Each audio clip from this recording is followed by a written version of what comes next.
Hello students, in this video I'll walk you through the plant lab. This is a lot like the fungus lab. You are going to design an experiment and you can use all sorts of things. So let me help you figure that out. Essentially, you're going you're going to set up the ecology of plants. We've been talking about this, but maybe we haven't been focusing on the word ecology. But essentially, we've been figuring out what our habitat is in an experimental context and then using a biological organism as the response. So, the first thing you're going to do is figure out your habitat. Do you want to do a germination study? If so, you're going to use a petri dish or a baggie with moist paper towels in it. This is good for the germination experiment.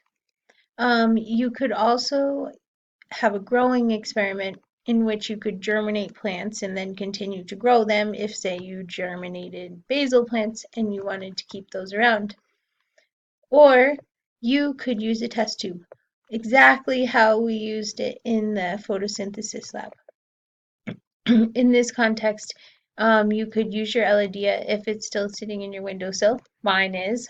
Or you could get some flowers from the grocery store, which you're going to have to do for part 3 anyway. Or you can find a plant on campus. A coleus works great. And take a stem of that and use that plant.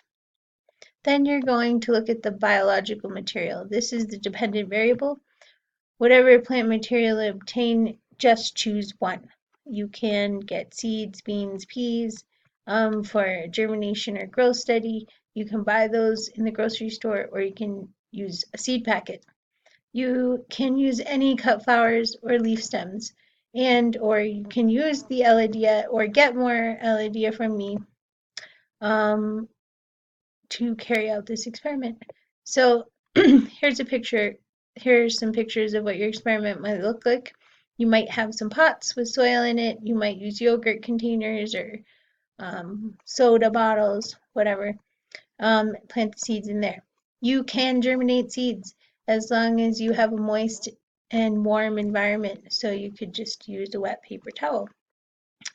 Then you could use your test tubes or you could use a larger vessel like a cup.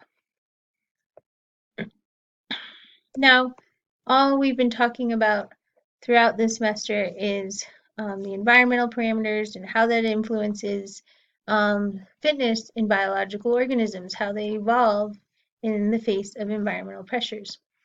So that's what you're going to do for your experimental design. You're going to choose one of the chemicals we've been working with or use temperature to manipulate the environment in a way using deductive reasoning. You'll expect that, for example, if you alter the pH, that will not be a habitable environment for biological organisms, or if you introduce too much salt, that could influence the cellular chemical reactions, etc. So you design that part and choose only one thing because this gets complicated when you choose two things as I described in the fungi experiment. So if you do a growth study, instead of just like creating a paper towel that influences the chemical environment, you could just pour those chemicals on the soil using water mixed with whatever chemical you're looking at. Finally, one fun idea is that you could use food coloring and flowers and you can measure how fast the flower transpires based on how many days it takes for the plant to turn the color of the food coloring. You're going to have to describe what transpiration is. If you're in lecture, you can probably tackle this.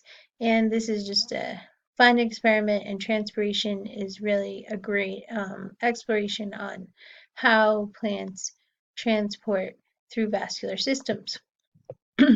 So these questions right here, what variables will you use to investigate?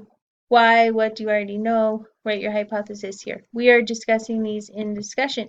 So please get in there and help your peers and yourself to design a sound experiment. Then we'll go through the same prompts to finish out the methods and results. Part 2 and Part 3 involve dissecting a fruit and then dissecting a flower. And so you're going to do some internet research to learn more about that. And in that way, you'll just explore the classification schema using an example. Let me know if you have any questions, and I will be talking to you in discussion. Thank you.